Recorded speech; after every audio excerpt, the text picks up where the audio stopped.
Hi guys, and welcome back to the channel. And if you're new here, then welcome on in. So it's been nearly a week since the release of Tales of the Shire, and I've played a ton. So I wanted to give you guys my honest thoughts because a lot of you have been asking me if it's worth it because it does have a lot of mixed reviews. So in this video, I will give you my honest opinion of the game and talk about it. So this could be a longer video than my usual. So go grab your snacks, grab a cuppa and get comfy. If you don't know what Tales of the Shire is, then you could be in for a treat. Tales of the Shire is a new Lord of the Rings Hobbit game where you live as a hobbit and live a cozy life in a wonderful, serene landscape of the Shire. In this life sim, you'll get to discover, decorate, garden, cook, fish, and enjoy a good adventure around Bywater. A place where what matters most are helping bring the community together to achieve village status. And honestly, it really is all of those things. I do need to point out I have been playing on the PC and on the Steam Deck, and honestly, I've been really enjoying it. I haven't had many issues. I've had a little bit of a lag issue, but nothing too terrible. I have been told that it's not great on the Switch, and it's even worse on the Switch too. But I can't confirm that because I don't play on the Switch. But I do think it runs pretty well on the Steam Deck and the PC. So let's get into the features of Tales of the Shire. We'll start with the character customization, where you'll be able to customize your hobbit from skin tone, body type, eyes, ears, hair color, hair type, and choose from many different hobbit names. And you can even choose your feet. Yes, I said feet. Well, you are a hobbit after all. There isn't many clothing options here, but don't worry, once you're in game, there is plenty that you can buy from the village store. Next, let's talk about the world. Now, Bywater is honestly, in my opinion, so beautiful, the sounds you experience, and honestly, it's just so relaxing. I'm still learning the map because the world is big, and I do get lost a lot. But there is a waypoint feature to help guide you to wherever you need to go. And this is like no other waypoint. It's little burbs that they'll guide you to where you need to go. And it is so cute. But, however, I do have a little nitpick to say about it. Sometimes the birds flutter off and then I'm like, okay, where am I going now? They are really easy to lose track of. So sometimes I'm constantly just looking at the map. But the world is so adorable. I really, really do like it. There is an amount of times where I've been sat on the sofa and I'm nearly falling asleep just by the sounds. It is that relaxing. I've just gotten into winter in the game and it is so beautiful. Seeing all of the snow on the ground and the snow falling, I think they've done a really good job there. There are the typical four seasons: spring, summer, fall, and winter. So you do need to be mindful of what you're planting in your garden in the seasons. But if you've played a life sim before, then this is a common feature. Things that you can do around Bywater is foraging, fishing, gardening, cooking. The game is heavily focused on cooking since this is the way that you will level up your friendships by hosting dinner parties. I mean, you are a hobbit after all. Fishing is relatively easy mechanic, which I am very thankful for because I hate fishing in any game, but it's actually okay. I don't mind it. The day cycle could be a little longer for me personally, but I think it's an average time for these types of games. It's roughly around 40 minutes per day. But just don't leave it too long before you go to bed because you will fall asleep. However, in Tales of the Shire, there's actually no kind of like consequences for falling asleep. You don't lose any foraging items. You just lose part of the morning, which is sometimes terrible. In the beginning, you can only carry 10 items of stacks of 9, but as you progress in the game, you can upgrade your backpack. The gardening in the game is so much fun. As mentioned previously, each season will have different types of seeds to grow, so take note of what you can grow in each season. Another great mechanic in the game is that if you plant seeds next to a companion plant, you'll get better quality. Now, the only downfall about gardening is that you can only plant seeds in planter boxes, and they're not that cheap in the store. So you will start off with a couple, but you can buy more. But like I said, they are very expensive in the shops. And I really am a little bit disappointed that you can only plant your seeds in the planter boxes because I wanted all my flowers to be just grown all over my garden, but I can't do that. So that was a little bit of a down point for me. But you'll know if they'll like each other when planting because there is a smiley face that will appear, which is very helpful. As I said, the music and sounds in this game are so relaxing. I've lost many hours chilling and relaxing playing this game.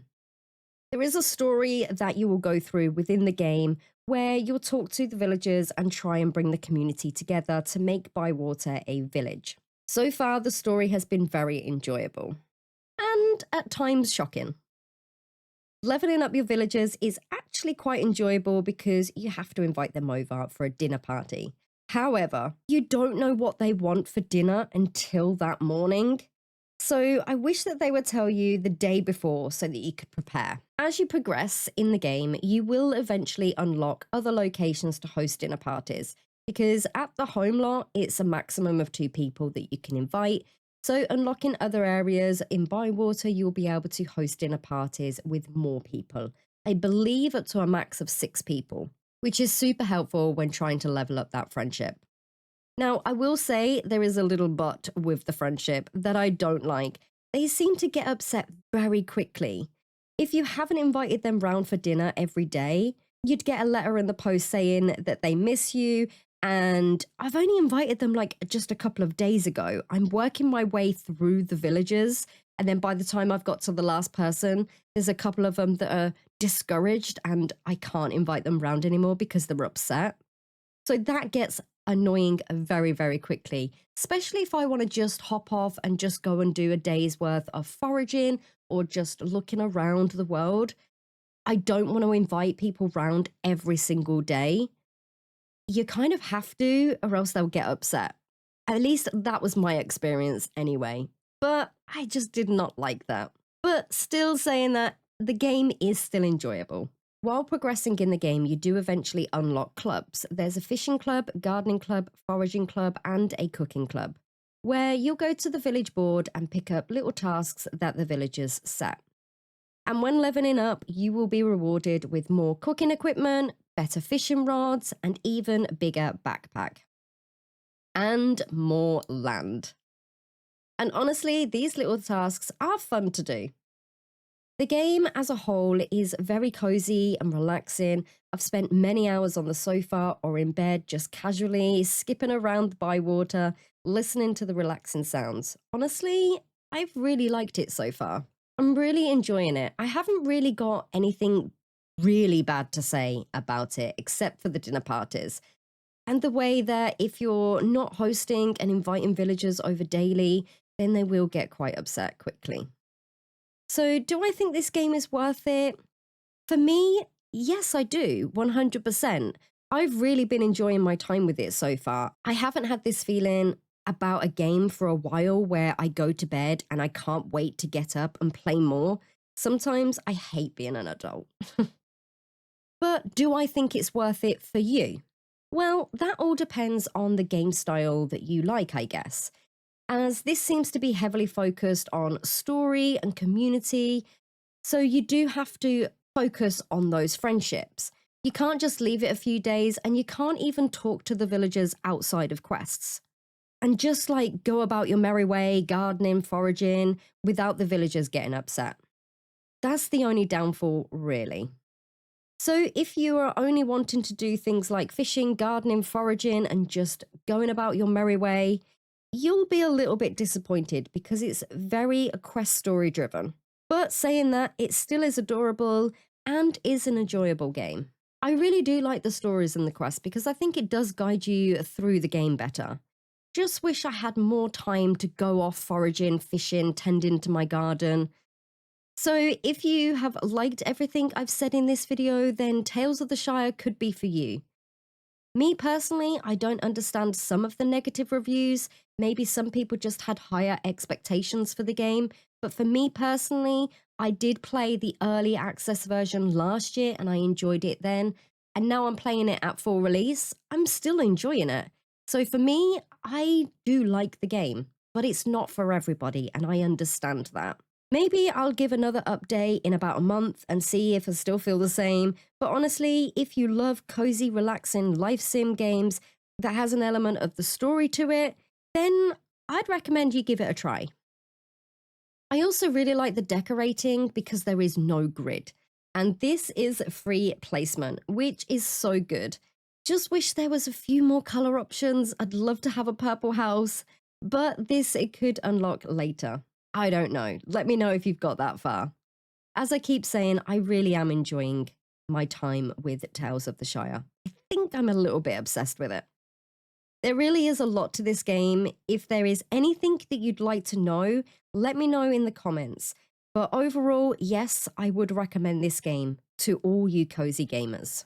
If you have liked this video, please do give it a like, subscribe if you haven't already done so, and please let me know what you guys think in the comments. Do you have the game? If so, how do you feel about it?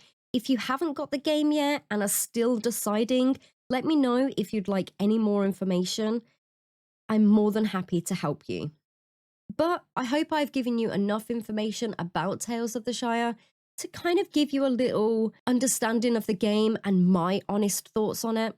But I hope you have the most wonderful rest of your day, guys, and I'll see you all in my next video.